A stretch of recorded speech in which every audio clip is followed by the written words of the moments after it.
নমস্কার, অন্নপূর্ণার কিচেনে সবাইকে স্বাগত।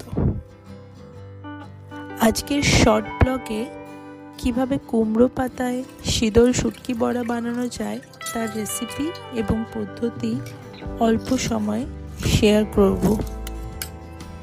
জেনে নেওয়া যাক যে জিনিসগুলো প্রয়োজন: ফ্রেশ কুমড়ো পাতা, শীতল শুটকি, পেঁয়াজ, রসুন, লঙ্কা, নুন, হলুদ, জিরা গুঁড়ো এবং আদা বাটা।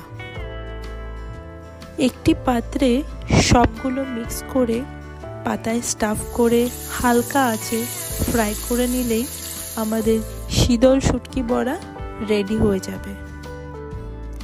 বাড়িতে ট্রাই করবেন এবং অবশ্যই কমেন্ট করে জানাবেন কেমন লাগলো। ভিডিওটা ভালো লাগলে লাইক